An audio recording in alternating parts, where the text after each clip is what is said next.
কামলিওয়ালা নবী, নূর নবী, হায়াতুন নবী, ইমামুল আম্বিয়া নবী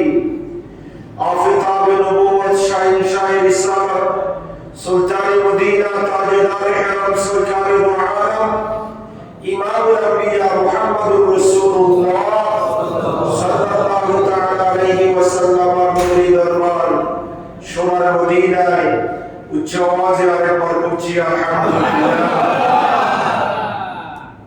মোহতারাম হাজিরিন, গত জুমায় আমরা রমজানুল মুবারকের প্রস্তুতির উপর আলোচনা করেছিলাম।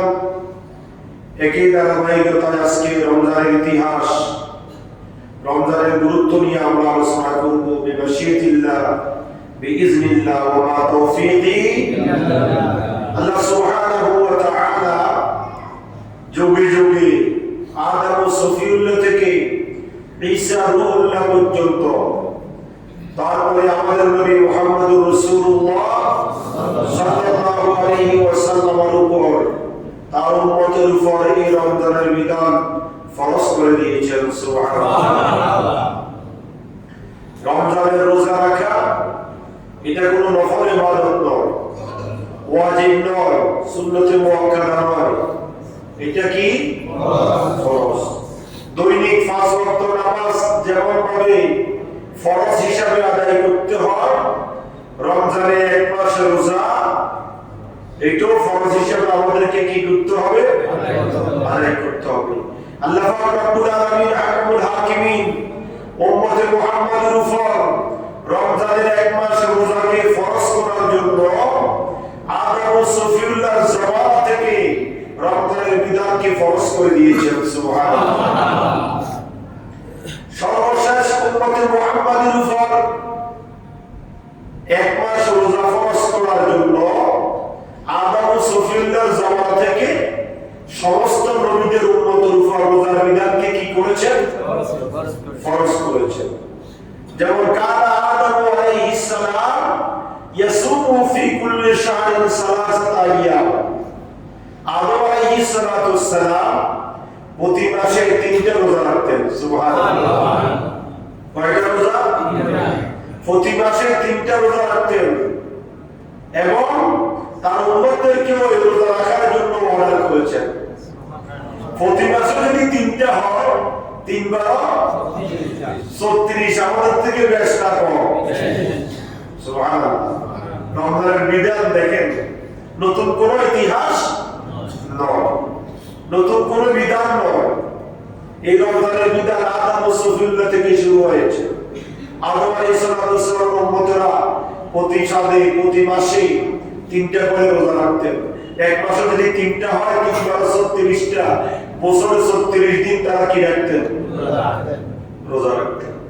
তারপর নূহ আলাইহিস সালাম, যিনি পুরো বছরই রোজা রাখতেন। সুবহানাল্লাহ।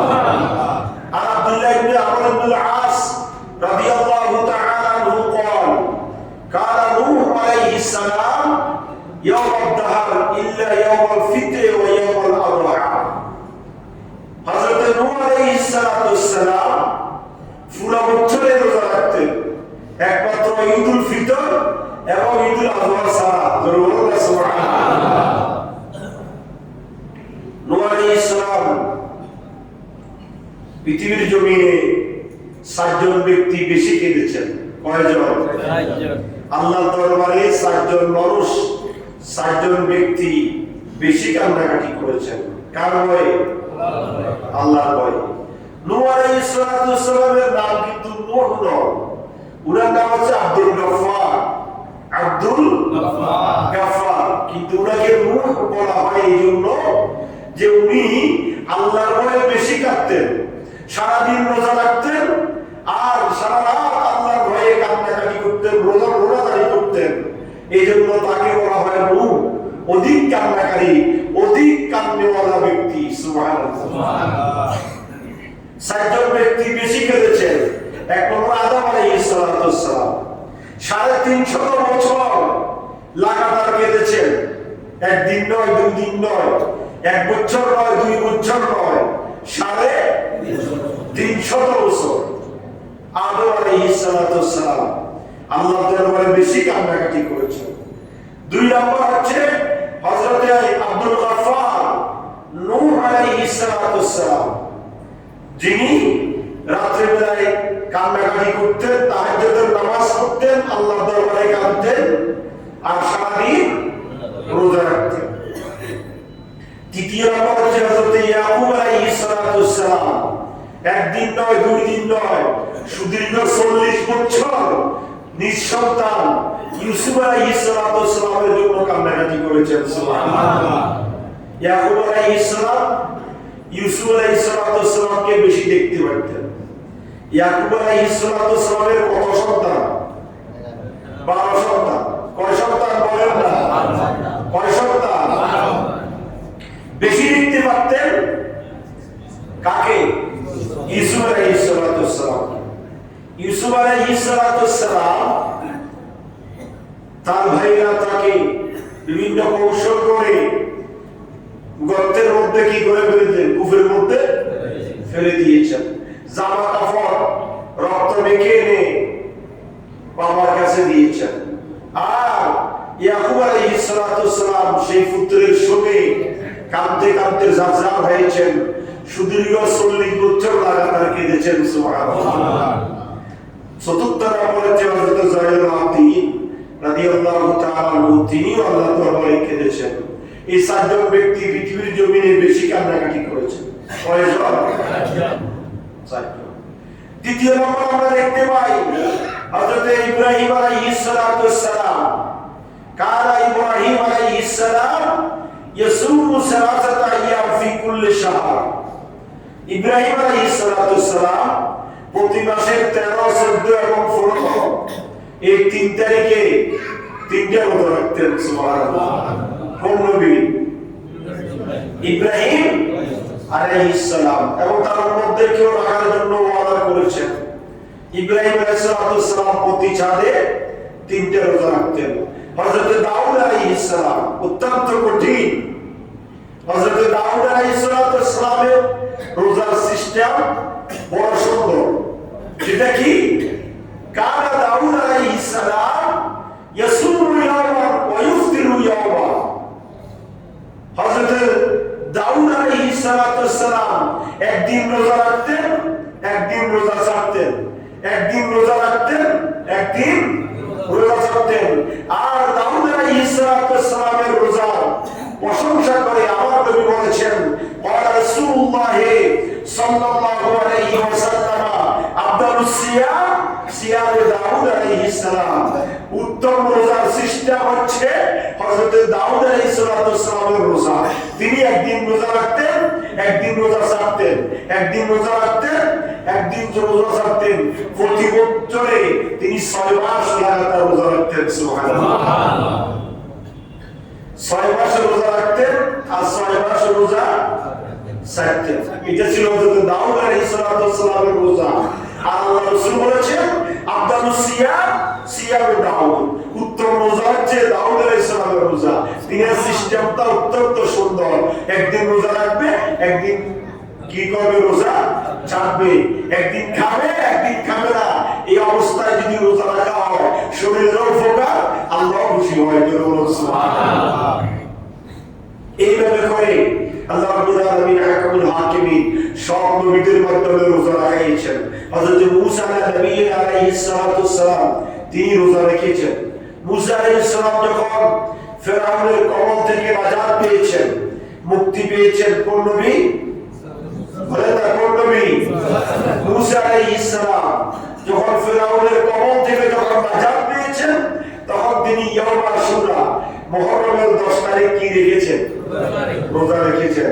আর আল্লাহ রাসূল দেখেন মদিনা শরীফে গিয়ে ইহুদিরা মুহররমের 10 তারিখ কি রাখে? রোজা রাখে। তখন আল্লাহ রাসূল বলেন, ক্বালা রাসূলুল্লাহ সাল্লাল্লাহু আলাইহি ওয়াসাল্লাম নাহনু আহাক্কু ওয়া আওলা বিমূসা মিনকুম। আমি ইহুদিদের চাইতে মূসা আলাইহিস সালামের জন্য বেশি হকদার। সুতরাং আমি যদি আগামী বছর জীবিত থাকি তাহলে মুহররমুল হারামের 2টা রোজা রাখবো। সুবহানাল্লাহ। কয়টা রোজা? 2টা। এই জন্য আমরা মুহররমুল হারামের 2টা রোজা রাখতে বলি। একটা হচ্ছে মুহররমের 9 তারিখ আর একটা হচ্ছে 10 তারিখ, অথবা 10 তারিখ 11 তারিখ। এই 2টা রোজা রাখা আল্লাহর নবীর সুন্নাত। মূসা আলাইহিস সালাম রাখতেন। সুবহানাল্লাহ। মূলত আমাদের উপরে যে রোজা আমরা এখন রাখতেছি, এই রোজা ফরজ হয়েছে কখন? এই রোজা ফরজ হয়েছে 2য় হিজরিতে। কত হিজরিতে? আল্লাহ রাসূল যখন মক্কা শরীফ থেকে মদিনা শরীফে হিজরত করেছেন, হিজরতের দ্বিতীয় বছর দ্বিতীয় সালে এই রমজানের রোজা কি হয়েছে? ফরজ হয়েছে। আমরা দেখতে পাই আদম সফিউল্লাহ থেকে ঈসা রূহুল্লাহ পর্যন্ত এবং উম্মত মুহাম্মাদী সাল্লাল্লাহু আলাইহি ওয়াসাল্লাম পর্যন্ত লক্ষ লক্ষ নবী রাসূল সকলের মুত্তাকি তাকওয়াই খোদাভীতি অর্জন করার একটা মাত্র মাধ্যম, সেটা হচ্ছে রোজা। দুর্বল সুবহানাল্লাহ। আল্লাহ রাসূল সাল্লাল্লাহু আলাইহি ওয়াসাল্লাম বলেছেন যে قال عن ابن مسعود رضي الله تعالى عنه قال رسول الله صلى الله عليه وسلم من صام رمضان من أوله إلى آخره خرج من جنوبه كيوم ولدته أمه كما قال عليه الصلاة والسلام আল্লাহ নবী রাহমাতুল লিল আলামিন ইরশাদ করেছেন, আমার যে উম্মত রমজানের পুরো মাস রোজা রাখবে, রমজানের শুরু থেকে শেষ পর্যন্ত আমার যে উম্মত পুরো মাস রোজা রাখবে, আল্লাহ রাব্বুল আলামিন হাকামুল হাকিমিন তার জীবনের প্রথম এবং শেষ, শুরু এবং শেষ, আগে এবং পরে সমস্ত গুনাহগুলো আল্লাহ মাফ করে দিবেন। সুবহানাল্লাহ। শুধু তাই নয়, কায়াউমিন ওয়ালাদাতু উম্মু, রমজানের পরের দিন সে এমন হবে যেন মায়ের পেট থেকে নবসন্তান, নতুন সন্তান আগমন করেছে। নবজাত শিশু মায়ের পেট থেকে দুনিয়াতে আসলে যেরকম নিষ্পাপ মাসুম থাকে, আমি নবীর উম্মতিরা যারা খালেস একনিষ্ঠভাবে আমার আল্লাহকে খুশি করার জন্য, জাহান্নাম থেকে মুক্তি থাকার জন্য, আল্লাহকে রাজি করার জন্য যারা সিয়াম সাধনায় আত্মনিয়োগ করে একটি মাস রোজা রাখবে, রোজার পরের দিন আল্লাহ রাব্বুল আলামিন তাকে মাসুম নিষ্পাপ বেগুনাহগার বানাই দিবেন। এই রোজা রমজানের মাধ্যমে মানুষ তাকওয়া অর্জন করে, খোদাভীতি। তাকওয়া মানে কি? বলেন না সবাই, তাকওয়া মানে কি? খোদাভীতি। তাকওয়া মানে অন্তরে আল্লাহর ভয়। যার অন্তরে তাকওয়াই আছে, বুঝতে হবে তার অন্তরে আল্লাহর কি আছে? ভয় আছে। আল্লাহর ভয় যার কাছে আছে তাকে বলা হয় মুত্তাকি। সুবহানাল্লাহ। তাকে বলা হয় কি? মুত্তাকি। হযরতে এই রোজার বিধান, আমরা তো খুব সুন্দর সিস্টেমে রোজা রাখি, সারা রাত খাই, সারাদিন কি থাকি? উপবাস। ইসলামের প্রথম যুগে আল্লাহ নবীর উপর যখন রোজা ফরজ হয়েছিল, এই সিস্টেমে ফরজ হয়নি, সিস্টেম আলাদা ছিল। সুবহানাল্লাহ। সিস্টেম ছিল কি? ইফতারির যখন ওয়াক্ত হবে, সূর্য অস্ত যাওয়ার সাথে সাথে খানা শুরু করবে। লাল আভা, পশ্চিম আকাশে লাল আভা যখন দেখা দিবে, মাগরিবের নামাজের পরে পশ্চিম আকাশে লাল আভা দেখা যায়। আকাশ যখন পরিষ্কার থাকে তখন পশ্চিম আকাশে কি দেখা যায়? মাগরিবের কিছুক্ষণ পরে পশ্চিম আকাশের লাল আভাটা বিলীন হয়ে যায়। কথা বলেন ঠিক কি না? ইসলামের প্রথম যুগে রোজার বিধান ছিল সূর্য অস্ত যাওয়ার সাথে সাথে খানা শুরু করবে, লাল আভা অস্ত যাওয়ার সাথে সাথে খানা বন্ধ করে দিবে। সারা রাত আর কিছু খাবে না। আবার আগামী দিন সকালবেলা, আগামী দিন সন্ধ্যায় সূর্য অস্ত যাওয়ার পরে খাইতে পারবে। এর ভিতরে খানা শেষ। সূর্য অস্ত যাওয়া থেকে শুরু করে লাল আভা পর্যন্ত এর ভিতরে খানা শেষ, আর কোনো খানার সিস্টেম নেই। এটা ছিল ইসলামের প্রথম যুগে বিধান। এবং রাত্রিবেলায় স্বামী স্ত্রী একসাথে থাকার কোনো বিধান নেই। রমজান মাসে একজন আরেকজন আলাদা। এটা ছিল ইসলামের প্রথম অবস্থায় রোজার বিধান। সুবহানাল্লাহ। হযরতে 24 ঘন্টা রোজা, শুধুমাত্র 10-15 মিনিট 20 মিনিট যা খাইতে পারেন, যা খাওয়া যায়, এটার ভিতরে শেষ। 24 ঘন্টার ভিতরে 15-20 মিনিট খাওয়া যাবে, আর কোনো খাবার কি নেই, বিধান নেই। এটা যখন ছিল, এই অবস্থায় এক কৃষক সাহাবী হযরতে কায়েস ইবনে সারবা রাদিয়াল্লাহু তাআলা আনহু, ওই কৃষক সাহাবী কায়েস ইবনে সারবা, সে রোজা রেখেছে। সে খেজুরের বাগানে কাজ করে। খেজুরের বাগানে কাজ করতে করতে সন্ধ্যা হয়েছে। সূর্য ডুবার কিছুক্ষণ পূর্ব মুহূর্তে স্ত্রীর কাছে এসে বলল, হাল ইনদাকা তুআম, তোমার কাছে কি কোনো খাবার আছে যেটা দিয়ে আমি ইফতার করব? কে বলতেছে? ওই কৃষক সাহাবী। ওই কৃষক সাহাবী যে খেজুরের বাগানে কি করত? কাজ করত। সে এসে তার স্ত্রীকে বলতেছে সূর্য অস্ত যাওয়ার পূর্ব মুহূর্তে যে তোমার কাছে কি কোনো খাবার আছে? স্ত্রী বলল লাইসা ইনদি তুআম, আমার কাছে কোনো খাবার নাই, আমার কাছে কোনো খাবার নাই। তো ক্বালা ইনতালিক ওয়া আতলুবু লাকা তুআম, স্ত্রী বলল আপনি গিয়ে দেখেন কোনো খাবার পান কিনা, কোনো খাবার নিয়ে আসেন, সূর্য অস্ত যাচ্ছে, ইফতারের সময় হয়ে যাচ্ছে, তাড়াতাড়ি আপনি খাবার নিয়ে আসেন। হযরতে কায়েস ইবনে সারওয়া রাদিয়াল্লাহু তাআলা আনহু বের হয়ে গেলেন যে কোথায় কোনো খাওয়া পাওয়া যায় কিনা। যখন তিনি খানা সংগ্রহ করে নিয়ে আসলেন, খানা সংগ্রহ করে নিয়ে আসার পরে ঘরের মধ্যে দেখতেছেন পশ্চিম আকাশে লাল হাওয়া কি হয়েছে, বিলীন হয়ে গিয়েছে, তাহলে আর খাওয়া যাবে না। হযরতে কায়েস ইবনে সারওয়া বলছেন নবীজি বলেছে লাল হাওয়া বিলীন হওয়ার পরে আর খাওয়া যাবে না, সুতরাং আমার কাছে যতই খাবার থাকুক না কেন আমার জন্য খানা গ্রহণ করা হারাম, নিষেধ, সুতরাং আমি আর খানা খেতে পারবো না। হযরত কায়েস ইবনে সারওয়া খানা খেলেন না। রাত হতে হতে যখন তাহলে লাগাতার রোজা, ইফতারি করারও কি পায় নাই, সুযোগ পায় নাই, লাগাতার রোজা রাখতে রাখতে রাত যখন গভীর হয়েছে হযরত কায়েস ইবনে সারওয়া দুর্বল হয়ে পড়েছেন। রাতের শেষে তখন দেখা যায় ফালাম্মা ইনতাসাফাল লাইল দুহিশা আলাইহি, রাত্রি যখন অর্ধেক হয়ে গেল, শেষ রাত্রিতে কায়েস ইবনে সারওয়া বেহুশ হয়ে পড়ে গেলেন।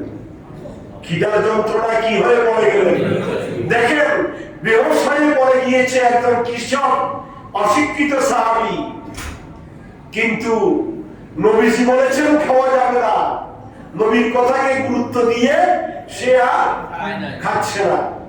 সাহাবায়ে কেরামের ঈমান, সাহাবায়ে কেরামের আমল কত মজবুত ছিল। আজকে আমাদের শিক্ষিত সমাজ অনেক হায়ার লেভেলের শিক্ষিত দেখা যায়, রোজা রাখতে পারে না, মানে এই সমস্যা ওই সমস্যা, এই অফিসার সেই অফিসার, কি নাই কি নাই, রোজা নাই করে শরীর চলেন না, এই সমস্যা কেন রোজা রাখতে পারতেছি। কিন্তু হযরতে কায়েস ইবনে সারওয়া সে দুর্বল হয়ে পড়েছে। হাদিসের ভাষায় এসেছে ইনতাসাফাল লাইল, রাত্রি যখন শেষ হয়ে গেল দুহিশা আলাইহি, সে বেহুশ হয়ে পড়ে গেল। পরের দিন সকালবেলায় তারপরে সে খাচ্ছে না, তারপরে সে খানা গ্রহণ করছে না, কারণ সে রোজা, রোজাটা কি হয়েছে তখন ফরজ হয়েছে, বলুন না কি হয়েছে, খানা বন্ধ করে দিয়েছেন। পরের দিন সকালবেলায় কায়েস ইবনে সারওয়া তার স্ত্রীকে নিয়ে রাসূল পাকের দরবারে গেলেন। সুবহানাল্লাহ, কার দরবারে? রাসূল পাকের দরবারে গিয়ে কায়েস ইবনে সারওয়া নিজের ঘটনা কি আল্লাহ রাসূলের সাথে শেয়ার করেছেন। আল্লাহ রাসূলকে বললেন, আল্লাহ রাসূল সাল্লাল্লাহু আলাইহি ওয়াসাল্লাম বললেন, ও কায়েস ইবনে সারওয়া, কোন অবস্থাতে তোমাকে আমি অনুমতি দিতে পারবো না, তুমি দিনের বেলায় খেতে পারবে না, যতই কষ্ট হোক না কেন। আর দুনিয়া ও সিজনুল মুমিন, দুনিয়াটা হচ্ছে মুমিনের জন্য কয়েদখানা, দুনিয়াটা হচ্ছে মুমিনের জন্য বন্দিখানা, দুনিয়াটা হচ্ছে মুমিনের জন্য জেলখানা। যেরকম জেলখানায় যেমন ইচ্ছা তেমন খাইতে পারে না, যেমন ইচ্ছা তেমন চলতে পারে না, যেখানে ইচ্ছা সেখানে যেতে পারে না, অনুরূপ ভাবে আল্লাহ রাব্বুল আলামিন যে বিধান করেছেন রাত্রে বেলায় খাওয়া যাবে না, সূর্য অস্ত যাওয়ার পর থেকে লাল হাওয়া বিলীন হওয়া পর্যন্ত খাওয়া যাবে, সুতরাং তোমাকে আমি আর অনুমতি দিতে পারবো না। দুনিয়াটা হচ্ছে মুমিনের জন্য কঠিন, সুতরাং তোমাকে উপবাস থেকে রোজা পালন করতেই হবে। সুবহানাল্লাহ। এই অবস্থায় কায়েস ইবনে সারওয়া চলে গেলেন, আল্লাহ রাসূল অনুমতি দিয়ে নাই, এই জন্য তিনি খানা খান নাই। যখন কায়েস ইবনে সারওয়া তার স্ত্রীর কান্নাকাটি, স্বামী বেহুশ হয়ে পড়ে, ক্ষুধার যন্ত্রণায় ছটফট করছে, কিন্তু রোজা ভাঙছে না, কার হুকুমে? আল্লাহকে খুশি করার জন্য। কিছুক্ষণ পরে ফানাজালা জিবরাইল, জিবরিল আমিন কোরআন কারীমের সূরা আল বাকারা 178 নম্বর আয়াতে কারিমা নিয়ে এসেছেন। সুবহানাল্লাহ। রোজার বিধান ছিল সূর্য অস্ত যাওয়ার পরে লাল হাওয়া বিলীন হওয়ার আগে খানা কি করতে হবে? শেষ করতে হবে। সারাদিন আর কিছু খাওয়া যাবে না, সারা রাত্রি খাওয়া যাবে না। আল্লাহ রাব্বুল আলামিন হাকামুল হাকিমিন কায়েস ইবনে সারমা রাদিয়াল্লাহু তাআলা মুসিলাতে আমাদের জন্য জায়েজ করে দিলেন। আল্লাহ কোরআন কারীমের আয়াত নাযিল করে দিলেন। আমার আল্লাহ বলেন ওয়া কুলু ওয়াশরাবু হাত্তা ইয়াতাবায়্যানা লাকুমুল খায়তুল আবিয়াদু মিনাল খায়তিল আসওয়াদি মিনাল ফাজর সুম্মা আতিম্মুস সিয়ামা ইলাল লাইল ولا تباشروهن وأنتم عاكفون في المساجد تلك حدود الله فلا تقربوها كذلك يبين الله آياته للناس لعلهم يتقون. الله أكبر. কায়েস ইবনে সারমা রাদিয়াল্লাহু তাআলা রুসিলাতে আল্লাহ সুবহানাহু ওয়া তাআলা কোরআনুল কারীমের আয়াত নাযিল করে দিলেন। আল্লাহ কি বলছেন? ওয়া কুলু ওয়াশরাবু, তোমরা খাও আর পান করো, হাত্তা ইয়াতাবায়্যানা লাকুমুল খায়তুল আবিয়াদু মিনাল খায়তিল আসওয়াদি মিনাল ফাজর, তোমরা সূর্য অস্ত যাওয়ার পর থেকে ফজর উদয় হওয়ার পূর্ব মুহূর্ত পর্যন্ত, সুবহে সাদেকের পূর্ব মুহূর্ত পর্যন্ত তোমরা খাও পান করো, এটা আমি আল্লাহ তোমাদের জন্য বৈধ করে দিলাম। ইসলামের প্রথম অবস্থায় রোজার বিধান ছিল শুধু মাগরিবের আযান দিলে অল্প কিছুক্ষণ খাওয়া যেত, আর খাওয়া যেত না। কায়েস ইবনে সারমা রাদিয়াল্লাহু তাআলা উসিলায় আল্লাহ বলেন ওয়া কুলু ওয়াশরাবু হাত্তা ইয়াতাবায়্যানা লাকুমুল খায়তুল আবিয়াদু মিনাল খায়তিল আসওয়াদি মিনাল ফাজর, তোমরা ফজরের পূর্ব মুহূর্ত পর্যন্ত, সূর্য অস্ত হওয়ার পর থেকে সুবহে সাদেকের পূর্ব মুহূর্ত পর্যন্ত তোমরা খাও আর পান করো, আমি আল্লাহ তোমাদের জন্য হালাল করে দিলাম। সুবহানাল্লাহ। এটা ছিল রাত্রি বেলায়, কথা খেয়াল করবেন, এটা ছিল রোজার বিধান। রোজার বিধান খাওয়ার ক্ষেত্রে, কিসের ক্ষেত্রে? আচ্ছা, যখন রোজা ফরজ হলো দ্বিতীয় হিজরিতে, তখন বিধান হয়ে গেল রমজান মাসের দিনের রাত্রি বেলায় স্ত্রীর সাথে থাকাও যাবে না। এখন আপনি নতুন বিবাহ করেছেন, জোয়ান মানুষ, নিজেও জোয়ান, স্ত্রীও জোয়ান, এখন কি অবস্থা হবে রাত্রি বেলায়? আল্লাহ রাব্বুল আলামিন হাকামুল হাকিমিন আরেকটা হিকমত করলেন। হযরত ওমর ইবনে খাত্তাব, কয় নম্বর খলিফা? বলেন না কয় নম্বর? হযরত ওমর ইবনে খাত্তাব রাদিয়াল্লাহু তাআলা যুবক, তার স্ত্রী ছিল বড় যুবতী। কি অবস্থা হয়েছে? রাত্রি বেলায় একজনের সাথে আরেকজন দেখা করে বসেছেন, দেখা হয়ে গেল, সাক্ষাৎ হয়ে গেল, সহবাস করেছেন। দিনের বেলায় কাঁদতে কাঁদতে জারজার হয়ে গেলেন, আল্লাহ রাসূলের দরবারে চলে গেলেন। ইয়া রাসূলুল্লাহ, আমি তো শেষ, ইয়া রাসূলুল্লাহ আমি তো শেষ। বলে কি হয়েছে? বলে ইয়া রাসূলুল্লাহ, আমি রাত্রি বেলায় আমি স্ত্রী সহবাস করে বসেছি, আমার এই হয়েছে। আল্লাহ রাসূল সাল্লাল্লাহু আলাইহি ওয়াসাল্লাম বললেন, তো কি হয়েছে? এটা তো বিধান নাই, এটা কি নাই? এটা তো বিধান নাই, সুতরাং এটা কোনো অবস্থাতে কি করা যাবে না, মেনে নেওয়া যাবে না। শরীয়তের কোনো বিধান এখানে নাই।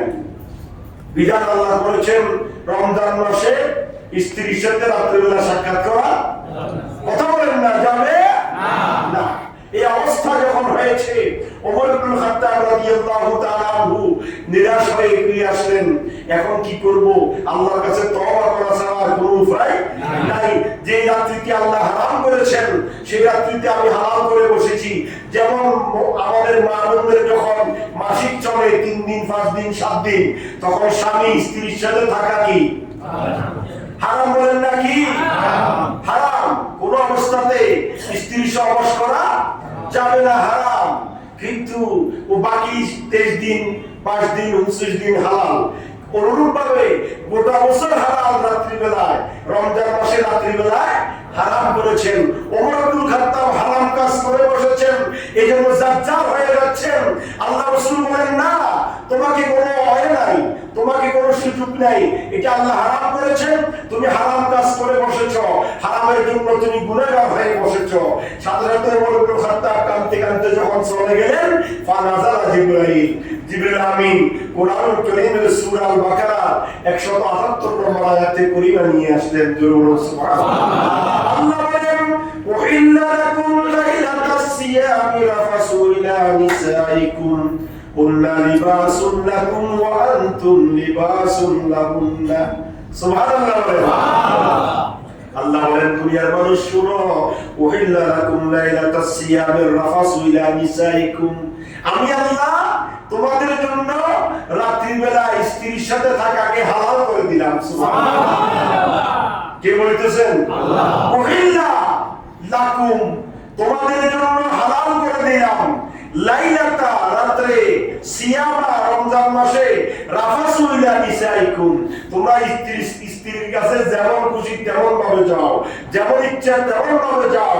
আমি আল্লাহ সূর্য অস্ত যাওয়ার পর থেকে সুবে সাদেকের পূর্ব মুহূর্ত পর্যন্ত তোমাদের জন্য রমজান মাসে রাত্রিবেলা স্ত্রীকে হালাল করে দিলাম। কারণ হুন্না লিবাসুল লাকুম ওয়া আনতুম লিবাসুল লাহুন্না, তুমি তোমার স্ত্রীর পোশাক স্বরূপ আর তোমার তুমি তোমার স্ত্রীর পোশাক স্বরূপ।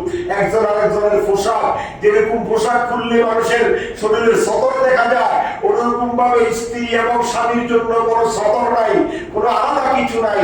আমি আল্লাহ বাকি সময় যেভাবে রাত্রিবেলা হালাল করেছি, ওইভাবে রমজান মাসে রাত্রিবেলায় তোমাদের স্ত্রীকে তোমাদের জন্য হালাল করে দিলাম। জোরে বলুন সুবহানাল্লাহ। তাহলে আসেন, রাত্রিবেলায় খাওয়া আর রাত্রিবেলায় স্ত্রীর সাথে থাকা দুটোটা আমরা হালাল পেয়েছি। দুটোটা কি পেয়েছি? একটা সত্যের বিনিময়ে। কয়টা সত্য? কথা বলেন না সবাই? আনন্দ করবেন, কষ্ট করবেন না, তা হতে পারে না। আপনি অনেকে দেখেন না, ইফতারের টাইমে তৃপ্তি সহকারে খাইতে পারে না, একটু খেয়ে চলে আসে, নামাজ পড়া পড়ে গিয়ে একটু তারপরে খায়, এরকম আছে না? একসাথে খাইতে পারে না। তা আমাদের যদি বিধান হইতো যা খাবে সূর্য অস্ত যাওয়ার সাথে সাথে খাই শেষ করে দিতে হবে, আর 24 ঘন্টা আর কিছু খাওয়া, তখন আমাদের কি কষ্ট হইতো নাকি সাতসুখ হইতো? কষ্টটা লাঘব করে দিয়েছে। আর যারা নতুন বিবাহ করেছে তারা রাত্রিবেলা স্ত্রীর সাথে না থাকাটা কষ্ট হতো। এই দুইটা কষ্টকে লাঘব করার জন্য একটা আমলকে আল্লাহ জারি করে দিয়েছে। আমার রাসূল বলেন, ক্বালা রাসূলুল্লাহ সাল্লাল্লাহু আলাইহি ওয়াসাল্লাম, মান ক্বামা রমাদান ঈমানান ওয়া ইহতিসাবা গুফিরা লাহু মা তাকাদ্দামা মিন যামবি।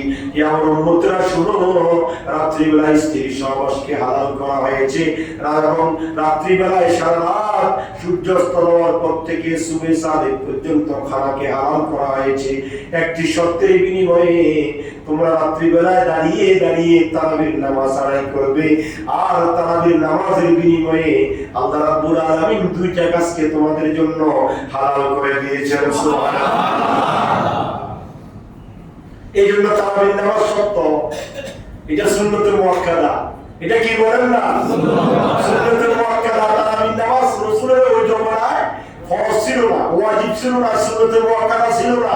রাসূল পাক সাল্লাল্লাহু আলাইহি ওয়াসাল্লাম হাদিস শরীফ দ্বারা প্রমাণিত, রাসূল পাক একদিন লাগাতার 3 দিন তারাবির নামাজ পড়েছেন। কয় দিন? 3 দিন। চতুর্থ দিন আর তারাবির নামাজ পড়তেছেন না। সাহাবায়ে কেরাম প্রশ্ন করলেন, ইয়া রাসূলুল্লাহ, আজকে কি তারাবি পড়াবেন না? আল্লাহ রাসূল চুপ থাকলেন। আল্লাহ রাসূল কি দেখলেন? কোনো কিছু বললেন না। সাহাবায়ে কেরাম তো আল্লাহ রাসূলের অবস্থা বুঝতেন। আল্লাহ রাসূলকে জিজ্ঞাসা করেছেন, বলেন নাই খামোশ, নিশ্চয়ই এর ভিতরে কোনো হিকমত আছে। এই জন্য বড় কথা না বলে চলে এসেছেন। আল্লাহ রাসূল সাল্লাল্লাহু আলাইহি ওয়াসাল্লাম তারপরের দিন তার ব্যাখ্যা দিচ্ছেন, হে আমার সাহাবীরা, আমি যদি প্রতিদিন তোমাদেরকে নিয়ে এইভাবে জামাতের সাথে 20 রাকাত তারাবির নামাজ আদায় করি, তাহলে আল্লাহ রাব্বুল আলামিন তারাবির নামাজকে ফরজ করে দিবেন। কি করে দিবেন? ফরজ করে দিবেন। এখন তোমরা এশার নামাজ পড়তে কষ্ট হয়, তারাবির নামাজ যদি ফরজ হয়ে যায় 20 রাকাত, তাহলে তো তোমাদের কিয়ামত বুঝে হবে। কথা বলেন ঠিক কি না? শতকরা 50% মুসলমানের তারাবির নামাজ পড়ে না। কথা বলেন ঠিক কি না? শতকরা কত পার্সেন্ট? 50% ভুল হবে। এটা এখন রমজানে দেখা যায় ভিতরে ভুলে না, বাধা করে। প্রথম এক রমজান দোতলা ভরে গেছে, দ্বিতীয় তৃতীয় রমজান আস্তে আস্তে এখন ফার্স্ট রমজানে ভিতরে ঘুরতেও কষ্ট হইতেছে। কথা বলেন ঠিক কিনা? মুসলিমরা গেল কোথায়? দোকান ফলে, রাস্তাঘাটে, বাসা বাড়িতে দেখেন বিলবিল বিলবিল করে, কিন্তু মসজিদে খালি তারাবির নামাজে নাই। আছে না নাই? আছে না নাই? কিন্তু আল্লাহ রাসূল বলেছেন, উম্মতরে আমার সাবধান, কায়েস ইবনে সারমা রাত্রিবেলায় খানা তার উসিলায় হালাল হয়েছে, ওমর ইবনে খাত্তাবের উসিলায় রাত্রিবেলায় স্ত্রীর সাথে থাকা হালাল হয়েছে। দুটোটা হালালের বিনিময়ে তোমাদের উপর একটি কাজ, সেটা হচ্ছে কি করা? তারাবির নামাজ আদায় করা। সুতরাং আমরা যেন তারাবির নামাজ যত সময় আদায় করতে পারি, আল্লাহ আমাদেরকে তৌফিক দান করুন। আমিন। সবাই আসবেন, গাফিলতি করে তারাবির নামাজ ছাড়বেন না। এটা সুন্নতে মুআক্কাদা, এটা খোলাফায়ে রাশিদিনের সুন্নত। এটা অত্যন্ত বড় একটা কাজ, ভালো একটা ইবাদত। কোরআন শুনলে সওয়াব, কোরআন চাইলে সওয়াব, কোরআন হাতে নিলে সওয়াব, কোরআন দেখলে সওয়াব, আরেকজনে ফুটতেছে আপনি শুনে আছেন তাও সওয়াব। সুবহানাল্লাহ। আর শুধু ভাই তা নয়, আপনি কোরআন পড়তে জানেন না, এবং রমজান মাস কোরআন নাজিলের মাস, আপনি কোরআনটা এইভাবে হাতে নেন, হাতে নিয়ে প্রত্যেকটা লাইনে লাইনে হাত বুলান, প্রত্যেকটা লাইনে লাইনে হাত বুলান, প্রত্যেকটা পৃষ্ঠে পৃষ্ঠে অক্ষর অক্ষরে আপনি হাত বুলান, আপনার আমলনামার মধ্যে কোরআন তেলাওয়াতের সওয়াব লিখিত হয়ে যাবে। পৃথিবীর জমিনে এমন কোনো গ্রন্থ নাই যে গ্রন্থ দেখলে সওয়াব, হাতে নিলে সওয়াব, শুরু দিলে সওয়াব, বুকে লাগাইলে সওয়াব, একমাত্র আল্লাহর কিতাব, আল্লাহর কোরআন। শাহরুর রমাদান আল্লাযী উনজিলা ফীহিল কুরআন হুদাল লিন-নাস ওয়া বায়িনাতিন মিনাল হুদা ওয়াল ফুরকান। আল্লাহ বলেন, দুনিয়ার মানুষ, পৃথিবীর জমিনে এমন কোনো গ্রন্থ নাই যে গ্রন্থ আমি আল্লাহ রাব্বুল আলামিন অন্য কোনো সময় নাযিল করেছি। একমাত্র কোরআনে হাকিম আমি আল্লাহ রাব্বুল আলামিন হাকিমুল হাকিমিন এই রমজান মাসে নাযিল করেছি, যাতে করে এই রমজানে কোরআন তেলাওয়াতের মধ্য দিয়ে আমার বান্দারা মুত্তাকি আল্লাহ ওয়ালা বলতে পারে। চলো বলুন সুবহানাল্লাহ। সুতরাং অবসর সময় বসে বসে দোকান ফাটে, রাস্তাঘাটে, এখানে সেখানে বাজে আড্ডায় সময় না কাটিয়ে আল্লাহর কোরআনটা নিয়ে বসে থাকবেন। আল্লাহর কোরআন হাতে নিলে সওয়াব। ওযু করে আল্লাহর কোরআনের প্রতিটা অক্ষর অক্ষরে হাত বুলান, আরবি অক্ষরগুলো চিনে নেন, আরবি অক্ষরগুলো শিখে নেন, আরবি অক্ষরগুলো দেখেন কোরআনে কোথায় ফা আছে, কোথায় কাফ আছে, কোথায় লাম আছে, কোথায় মিম আছে, কোথায় ওয়াও আছে, কোথায় ইয়া আছে, আলিফ থেকে ইয়া পর্যন্ত 29টি অক্ষর চিনেন, চিনে হাত বুলান, তারপরে সওয়াব। দরকার আছে না নাই? আল্লাহ আমাদেরকে তৌফিক দান করুক। আমিন। সর্বশেষ রমজানকে ইজ্জত করবেন, রমজানকে সম্মান করবেন। রমজানে অন্যান্য মাসের মতো বেহায়াপনা, উলঙ্গপনা, বাজে কথা বলে রমজানের সময় অতিবাহিত করবেন না। রমজানের সময়টা গুরুত্ব দিয়ে কাজে লাগাবেন। নুজহাতুল মাজালিস কিতাবের মধ্যে এসেছে যে মাহে রমজানের এক বুখারা শহরে এক অগ্নি পূজারী ছিল। বুখারা শহরে কি ছিল? অগ্নি পূজারী মুশরিক। সে শিরিক করতো, আগুনের পূজা করতো। তখন সে দিনের বেলা তার বাচ্চাকে নিয়ে কোথায় গেল? বাজারে গেছে। মুসলমানদের কোথায় গেল? কথা বলেন না, কোথায় গেছে? বাজারে গেল সন্তানকে নিয়ে। আর ছোট বাচ্চা হাত ধরে হাঁটতেছে, আর দিনের বেলা হেঁটে হেঁটে বাজারের ভিতর খাচ্ছিল। বাবা দেখে একটা থাপ্পড় দিলেন, বলে, বাবা তুমি আমাকে কেন থাপ্পড় দিলা? বলে, যে মুসলমানদের বাজার না, মুসলমানদের রোজা, তুমি দিনের বেলায় হেঁটে হেঁটে খাচ্ছ, আর মুসলমানেরা রোজা আছে, এটা গুনাহ। বাবা তুমিও তো খাও বাড়িতে। বলে, আমি বাড়িতে একান্ত গোপনে খাই, কিন্তু মুসলমানদের সামনে খাই না। মুসলমানদের রোজা, এটাকে ইজ্জত করো, সম্মান করো বাবা, এটার জন্য আল্লাহ তোমাকে ফায়দা দিবে। সুবহানাল্লাহ। নুজহাতুল মাজালিস কিতাবের মধ্যে এসেছে ওই ইবনে ফুজারি কিছুদিন পরে ইন্তেকাল করেছেন, মারা গেলেন। ওই এলাকার একটা বুজুর্গ আলেম, বুজুর্গ আল্লাহর ওলি স্বপ্নে দেখছেন যে ওই অগ্নি পূজারী জান্নাতের মধ্যে বিচরণ করছে। সুবহানাল্লাহ। জান্নাতের মধ্যে বিচরণ করছে। অগ্নি পূজারী কে? আল্লাহর ওলি জিজ্ঞাসা করলেন, কে ভাই? তুমি তো অগ্নি পূজারী ছিলা, মুশরিক ছিলা, আর আল্লাহ তো কাফের মুশরিকদের জন্য জান্নাতকে কি করেছেন? হারাম করেছেন। তুমি কি করে জান্নাতে গেলা? বলে, বাবা, বলে, হুজুর আমি আপনাদের মুসলমানদের শায়ের আল্লাহ নিদর্শনাবলীকে সম্মান করতাম, আল্লাহর কোরআনকে সম্মান করতাম, মসজিদ খানকা মাজারকে সম্মান করতাম। শুধু তাই নয়, আমি আপনাদের রোজাকে সম্মান করতাম। দিনের বেলায় আমার ছেলে হেঁটে হেঁটে বাজারে খাচ্ছিল, আমি সন্তানকে শাসন করেছিলাম। তার বিনিময়ে আল্লাহ রাব্বুল আলামিন হাকামুল হাকিমিন, আমি যখন মৃত্যুর বিছানায় শায়িত হয়ে গেলাম, আমার জবানে ঈমানের কলমা জারি করে দিয়েছে। আমি যখন মৃত্যুর সময় ঈমান করে মরেছি, তার বিনিময়ে আল্লাহ আমাকে জান্নাত দিয়েছেন। সুবহানাল্লাহ। দরকার আছে না নাই? রমজানকে সম্মান করা দরকার আছে না নাই? রমজানকে তাজিম করবেন, সম্মান করবেন, বেহুদা কথা বলবেন না, ফাহিশা কথা বলবেন না, গালিগালাজ করবেন না, অন্যায় অপরাধ করবেন না, গীবত শিকায়ত করবেন না, হেঁটে হেঁটে অপরাধ করবেন না, রাস্তাঘাটে বেহুদা চলাফেরা করবেন না, বেহুদা ঘর থেকে বের হবেন না। কারণ ঘর থেকে বাইরে হলেই গুনাহ, ঘর থেকে বাইরে হলে কি গুনাহ? গুনাহ, জেনার গুনাহ। বিভিন্ন ফাহিশা কাজ, বিভিন্ন আরেকজনের সাথে কথা বলতে হবে, সেখানে তফসিল হবে, সেখানে আরেকজনের গীবত হবে, আরেকজনের বদনামি হবে। এই ধরনের কথা থেকে জুবানকে যখন আপনি হেফাজতে রাখবেন, তখন আল্লাহ রাব্বুল আলামিন রমজানকে ইজ্জত করার কারণে আপনাকে আল্লাহ নিয়ামত দিবে। কি নিয়ামত? আস-সাওমুলি ওয়া আনা উজিজা বিহি। হে দুনিয়ার মানুষ, শুনে রাখো, রোজা আমার জন্য, নামাজ আমার জন্য, হজ আমার জন্য, যাকাত আমার জন্য, দান সদকা আমার জন্য, সমস্ত ইবাদত বন্দেগী আমার জন্য। তবে সাবধান, আস-সাওমুলি ওয়া আনা উজিজা বিহি, রোজা আমার জন্য, তার প্রতিদান আমি তোমাদেরকে নিজ হাতেই দিব। অন্য রাওয়ায়াতে আছে উজিজা বিহি, রোজা আমার জন্য, তার বিনিময়ে আমি নিজে হারিয়ে যাব। আল্লাহু আকবার। তুমি রোজা রেখেছো, রোজার বিনিময়ে আমি আল্লাহই তোমার হয়ে যাব। সুবহানাল্লাহ বলবেন না? আল্লাহু আকবার। রোজার বিনিময়ে আমি আল্লাহ তোমার হয়ে যাব। সুতরাং এই রোজা অত্যন্ত যত্ন সহকারে রাখতে হবে, ইবাদত বন্দেগীর মাধ্যমে কাটাতে হবে, আল্লাহকে ভয় করতে হবে, বাকি একা মানুষের চাইতে আলাদা চলাফেরা করতে হবে, জবানকে তালা লাগাই দিতে হবে, অন্যায় করা যাবে না, চকু তালা লাগাই দিতে হবে, অপরাধ করা যাবে না, ওজনে কম দেওয়া যাবে না, মিথ্যা কথা বলা যাবে না, গীবত শিকায়ত করা যাবে না, শুধুমাত্র জিকির আজকারের সময় কাটাতে হবে। তাহলে পরে আল্লাহ রাজি হবে। আল্লাহ আমাদেরকে রমজানের তাজিম করার, ইজ্জত করার, সম্মান করার এবং রমজানের ফায়দা হাসিল করার তৌফিক দান করুন। আমিন। আসসালামু আলাইকুম ওয়া রাহমাতুল্লাহি ওয়া বারাকাতুহু। দাঁড়িয়ে যান।